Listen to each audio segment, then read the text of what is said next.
bon ji day yàq réew mi jëf ju baax ji mooy defar réew mi dëgg-dëgg yi. On behalf of the Gambia Press Union, I would like to welcome all of you here this morning to talk about an issue that has been bothering all of us over the past 72 hours or so. First of all, I will seek your indulgence as we try to put our message across. It's very, very difficult to talk when you're wearing this mask, but hopefully we can understand each other clearly. So what brings us all here today is regarding the decision by the Parliament on Monday to stop journalists or bar journalists from covering the proceedings from the parliamentary floor. We realized that on Monday in the morning, as usual, a group of journalists went to the Parliament in the hope of covering the proceedings, a very important proceeding, but they were stopped. They were stopped from entering the building. And then there was information that the Parliament took the decision to stop journalists from coming in, with the exception of GRTS, iAfrica, and QTV, which was supposed to, collectively were supposed to give feed to everybody else. From the point of the GPU, first, what I want to make clear is that the GPU at no point, directly or indirectly, was contacted by anybody, either the Parliament or anywhere else, about this development prior to the refusal of the Parliament to allow these journalists to enter the building. What happened was, personally, on Sunday night, I received a phone call from somebody who said he spoke to the head of communication at the Parliament, and then he was told that journalists were not allowed in. Journalists wouldn't be covering the proceedings, and what they will be doing is to take feed from iAfrica from the floor. And what I did immediately was to call the head of communication at the Parliament to ask whether this was true, and to discuss and to ask what the motive was or what the motives were. And that's Mr. Gibairu Jani. And he told me that, yes, meetings were held, discussions were held, and then the parliamentary authorities came to the conclusion that the public, Parliament proceedings, the public is not open to the public, and that includes the media. But then my assumption at that time, and my firm belief at that time, would be if the Parliament is going to come up with this policy or this decision, at least there could have been some sort of consultation, meeting, or even inform the stakeholders, in this case media chiefs, the GPU, journalists, about this development prior to Monday. We felt this was an obligation, the Parliament or anybody who wants to take such a decision, to inform people, to get people on board, to negotiate, to discuss. And my firm belief is that perhaps there wouldn't have been any problem, because what the Director of Communication told me was that they were doing this purely, and he said 100% on health grounds, because of the COVID-19.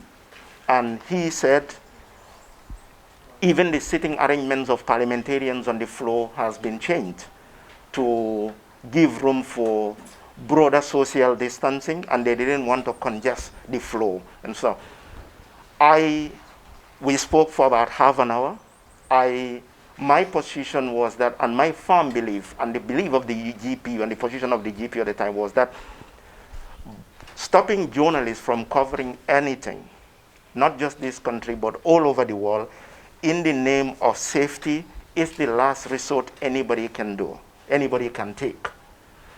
We've seen war, conflicts, violent conflicts, including wars all over the world. Anybody and everybody could be barred from entering certain positions, certain places, or covering certain things, but it never applied to journalists. Journalists were always on the front line.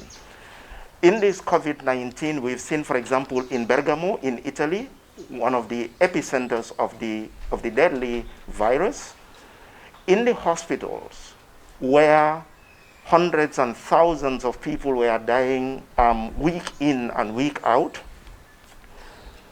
journalists were always allowed in, from Sky TV to ITV to CNN to everybody. Journalists were allowed in because it was not the role of the health authorities or the government to say journalists cannot be allowed because we are protecting them.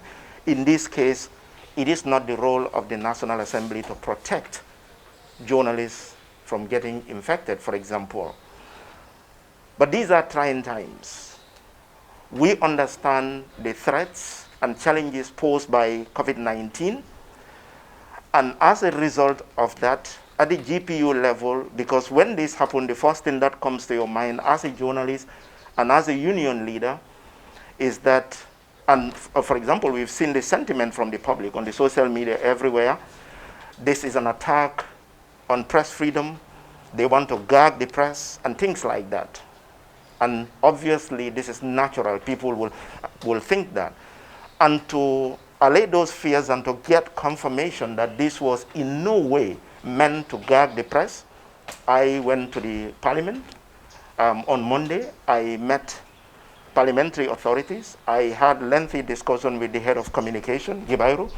I had discussion with the clerk of the parliament, all geared towards getting to the bottom of this. What is the motive? And the whole time we had discussion, they told me over and over that it is not geared towards anything else other than the safety of everybody, including journalists. Like I said, it naturally shouldn't be the role of the parliament to protect journalists from this virus and stopping them from accessing the parliament. So one can understand, and from the GPU point of view, we appreciate the fact that this is a concern, this is a trying time. There is no way we can run from that. These are trying times. But then the method and the intention of the parliament perhaps might be clear. But then the method was wrong, because first of all, nobody was contacted. I heard there was some speculation that GPU, somebody was supposed to say GPU was consulted or something.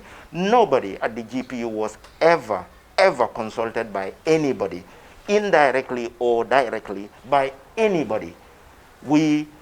I personally knew this the night before, and then I was with the conviction, because the last issues I discussed with the director of communication is that you wouldn't even have 50 journalists in the parliament, and then maybe you get to the gate. For example, those who come, they can go in, and we talk about other issues. But when I met them in the parliament, we ran through, okay, you said there is security concern.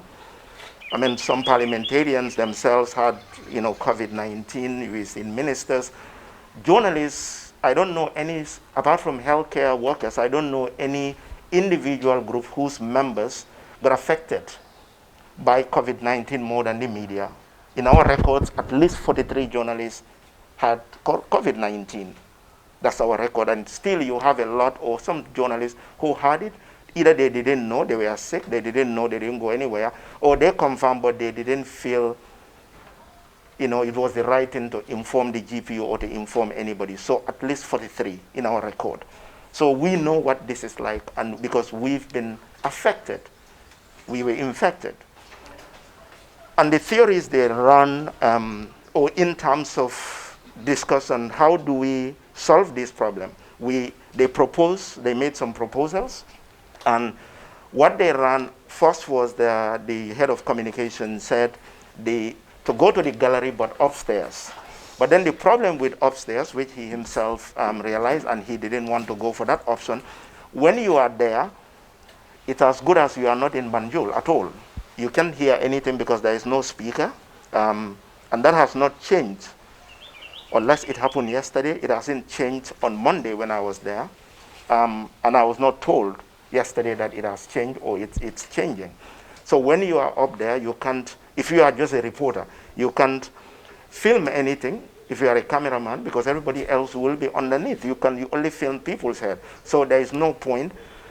And my position was, and the position of the GPU, is there any way, the first option is to have any journalist who want to go on the floor to have access to the floor and cover from the floor. But that wasn't possible. They said at the moment there is no, even the sitting arrangements changed, and there is no space for even journalists to sit. Even diplomatic community, I was told it's only one person, the dean of the diplomatic community will represent the diplomatic community. The Justice Department, it will be the Chief Justice. So they're limiting everything to just 1-2 people from anywhere else. But then the other option became, how about the auditorium inside the parliament to make sure there is live feed at the auditorium where journalists can go and then take their feed and work and monitor the parliament from there. Of course, I know a lot of journalists who want to be on the floor. So this would have to be a last resort, getting to the auditorium and working from there.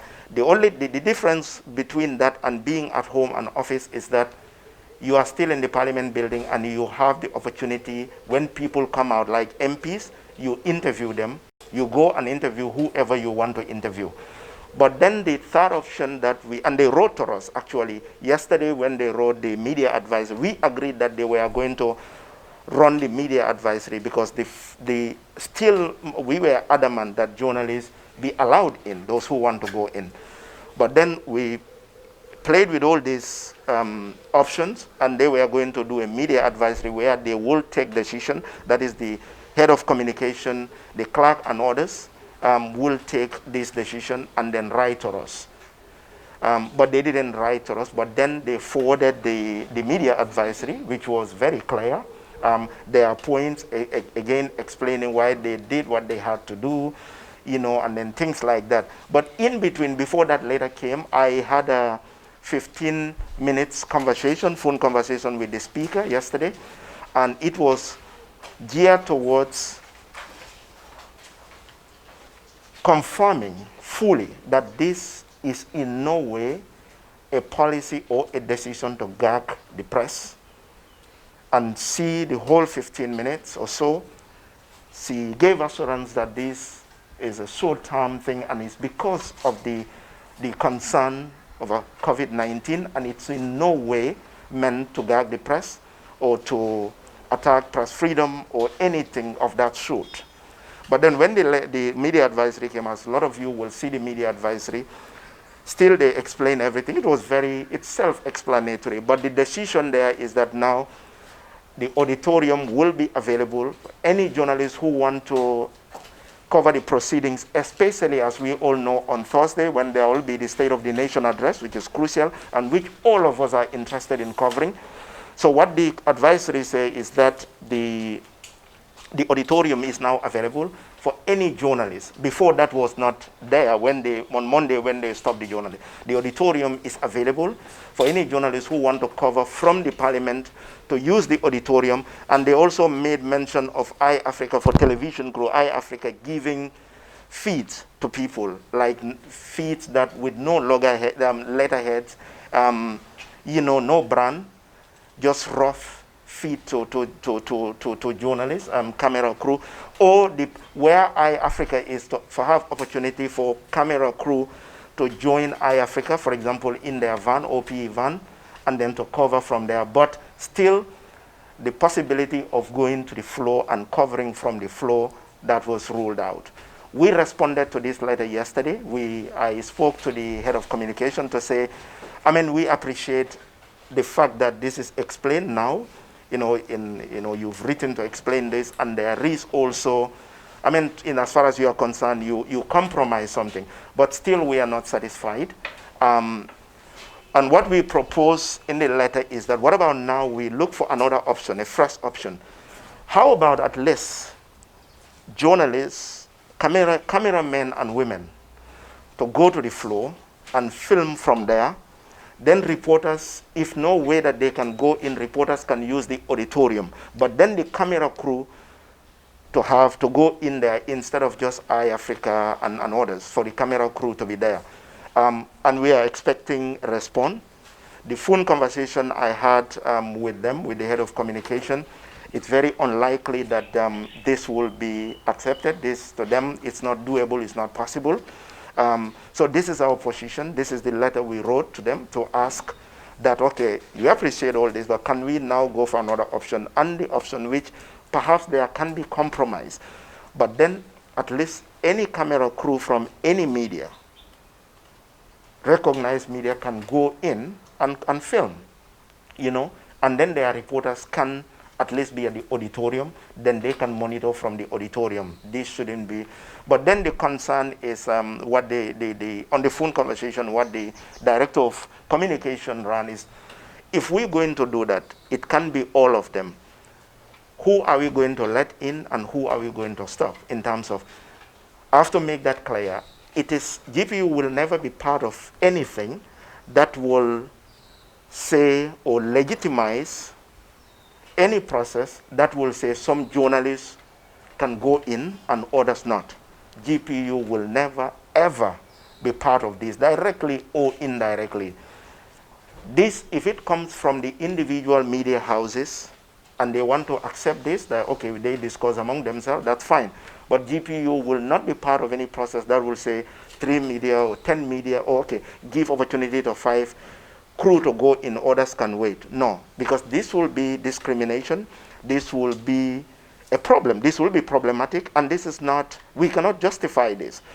So their concern is, we're going to have a lot of cameras. They cannot all go in. How do we come up with a measure to make sure some go in, some go? This is rolled out. We cannot do that. Either they all go in, or you know, if the parliament feels they can't go in because there is no space because of health reasons, then collectively we will all have to discuss this further and see at the end of the day, at some point, we see what the media owners make of it. But this is why we call, this is what exactly happened, and this is the involvement of the GPU, absolutely nothing else. And I want to vehemently react to speculations going around that GPU was part of. No verbal communication, no letter, no email, no nothing, nada. We never were involved in anything discussion prior to the announcement of this decision. So this is our position, and during question and answer session we can discuss more. But this is everything that we are aware of, and this is exactly what happened, nothing else. Thank you. First of all, I would like to thank you for coming to this press conference called by the Gambia Press Union, GPU. Mr. President, thank you very much for that detailed explanation of the reasons for calling this press conference. Well, my first point would be to thank our members, that is you, the reporters, editors, and producers, for handling professionally this unprecedented situation in our democracy. As the President mentioned earlier, on Monday we received reports from our members who were at Parliament that they have been denied entry to cover a very, very important event, because as we speak, members of Parliament of the Republic of the Gambia are discussing putting up a case to repeal the 1997 Constitution. I mean, we all know that the Constitution is the most important document in the country, and that document is being repealed, while a case is also being made to adopt a new Constitution. So there is no more important point in our history, in the history of the Gambia, than what is happening now. So if the media is not allowed to cover these events, it is a cause for concern. And this is why so many things have been happening. You've heard it from the President. And we feel that we should come out to make clear to our members that this decision by Parliament to choose 2 or 3 media houses was unilateral. We were not involved. There at no point in time did Parliament contacted us or consulted us. regarding how to go about taking this decision. I want you to take note of that because it's very, very crucial. Now, it's serious, as I said, because if members are discriminated, I'm going to use the word discrimination here, because what I feel is Parliament is a legislative arm of the government. It's supreme. It's a supreme legislative arm of the government that should prohibit discrimination. The reason why I mentioned discrimination is we know that there were 2 or 3 media houses that were allowed, while others were not allowed. Having said that, I'm going to make clear that we all know that the state media, of course, is the custodian, should be the custodian of all audio and audiovisual of public events in any government. So I also have to underline that. But apart from the state media, we also understand that some media were allowed. And this decision was unilateral. We were not involved. We would have thought that if it is to protect our members from COVID-19, which we already know that our members are taking precautions, and our members have been trained on how to protect themselves, so we will appreciate it, but not in this way. We will appreciate Parliament to help us in protecting our members from COVID-19, but not like this. There's a lot that Parliament can do for the Gambia president, for journalists in this country, and we all know that. There are laws that are protecting us from doing what we are supposed to do, and we would want Parliament to work on that first. There are laws that we want that would enhance our work as journalists. So we are calling on the Parliament to work on those things first before saying that they will be protecting us from the coronavirus. That is why they are protecting our members. So, but the most important thing here for you to note, to take note of, is the GPU is not part and parcel of this decision. Now, we believe that in any civilized democracy, the press and the legislature works together to improve, to enhance, to strengthen democracy. So if Parliament is doing this to the press, then that means this is a lost opportunity for the press and Parliament to come together so that we will ensure that sanity prevails in the governance structure of this country. So this, I'm putting it to the Parliament to know that this is going to be a lost opportunity if they continue doing this to the members of the press. Look, our profession dates back over 1,000 years ago.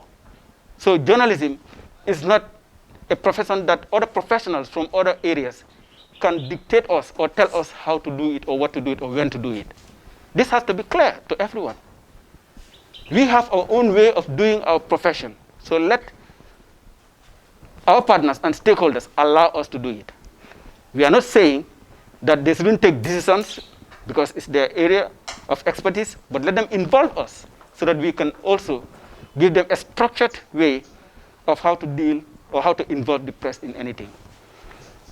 Having said that, we are open to dialogue every time with all stakeholders, with all agencies, with the government, but we will also not compromise things that are going to affect our work. Now, there are serious implications in telling us to take feeds from places, in telling reporters. You all know there are intellectual property laws that prohibits these things, even in the Gambia, the world over. And as far as I know, there are no prepared agreements because these things can last forever. You can just say it over mouth and say words that you can take feed from any other media house or from our feed. One day they can claim that you did it wrongly, and this is going to affect you. It's going to affect your business. It's going to affect your work. So this is serious. They have to understand this. They can't just say or write on a press release that you can take feed from here and there. No. Because if you take the feed, yes, you can take it and do your stories, but it can affect you in the future because there was no written agreement. And that content that you are taking is an intellectual property of a media house or an entity. So these things I would want them to understand. So the other issue that I would like to say is the way that some of the other media were allowed, especially the private media. This is unacceptable because it creates discrimination. It creates also division among us. It divides us. And a Parliament should not take any decision that is going to divide any members of society, including we, the journalists. So we are not happy about that decision because it divides our members, it prevents us from doing our work, and we hope that Parliament will reconsider their decision to allow only 3 media houses to cover such an important national event. So we, as I said, we are open to discussions, but we are not going to compromise the way that we will be executing our functions. Thank you.